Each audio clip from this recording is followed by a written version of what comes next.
let me begin by asking you, what is the scale of problem when it comes to sustainability on the India scale? And let me know something about how Bisleri is kind of addressing that. I think from when you look at from the India context, there are possibly two or three things. The largest challenge, if you ask me, is about reprocessing or recycling unsorted waste. And that requires possibly a behavior change where post-use, people must understand that particularly plastic is a valuable resource which can be repurposed and reintroduced into the consumption cycle again. But people don't realize it and they throw it. It's so much more difficult to retrieve it and reprocess it after that.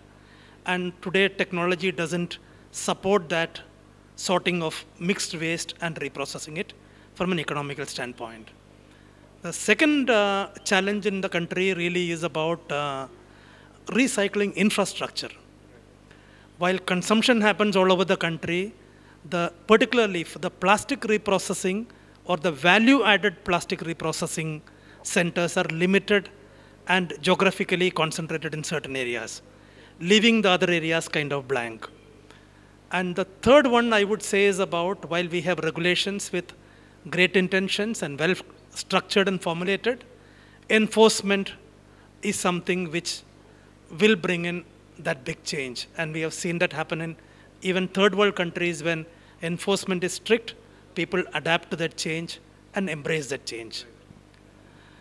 If you look at Bisleri, I think sustainability has always been part of our DNA. We were one of the first companies in India to import a plastic recycling machine as early as 90s. That's a good 30 years ago. And we have been at it ever since. I must share with you that we are one of the first FMCG companies in the country to become plastic neutral. That we actually recycle more plastic than what we put into the market. They're done through 2 or 3 approaches in that sense. First was about reducing the virgin plastic that we are putting into the market. With design engineering, even the last year, we were able to reduce 10% of the total plastic that would have normally gone in. The second piece is about our focus on the reuse of plastic. We got a very large 20-liter business, primarily come out because we believe that plastic should be reused, and that reuse is actually enabling us to reduce our plastic consumption. Third, as a corporate, we believe that we also have an accountability because we are interacting with multiple stakeholders, the people, the civil society at large, the regulatory bodies, the local bodies who are governing the local environment in a city or in a municipality. We have a role to play. And we have this Bottles for Change program where we actually got a group of people who go to institutions and housing societies, educating people that use plastic is valuable, post-use, clean it, segregate it, and give it to us. We will send it directly for recycling, so it doesn't end up in the landfills. And these are the things I think which has contributed to us being one of the first companies in India in FMCG to be plastic neutral. So great efforts coming from a company like Bisleri. We have all used your products, of course. Up next, I would like to understand the scale of the issue is huge when it comes to waste management. How do you think that the startups of India can kind of come into this picture and pitch in, perhaps, and help out bigger companies as well? If you ask me, we are at an inflection point as a country. One, there's a lot of infrastructure which has developed kind of organically. And it's at a tipping point where you require that value addition. Like I mentioned earlier, the biggest scope, it's a very large industry at the end of the day. It's a 10.2 billion going to be by 2030. So that means there is money for people who are smart enough to go and grab it.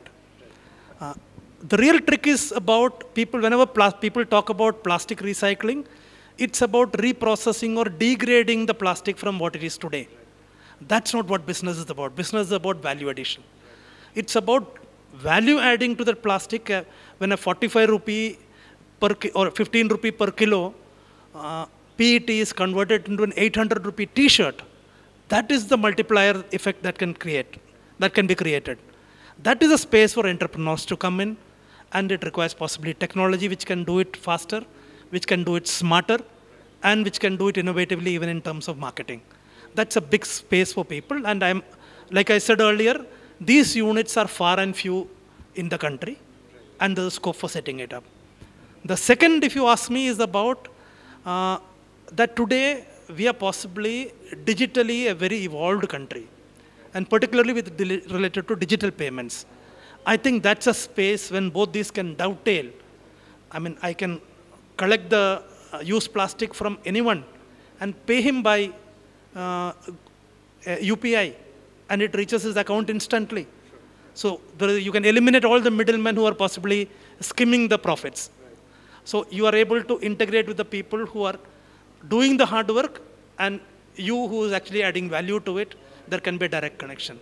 So I think we are at an inflection point for enabling intelligent, smart startups to come in this space. Inflection point for a lot of startups. So that was great kind of insights coming in from the Bisleri CEO. Thank you for taking the time out, of course. Thank you. Thank you.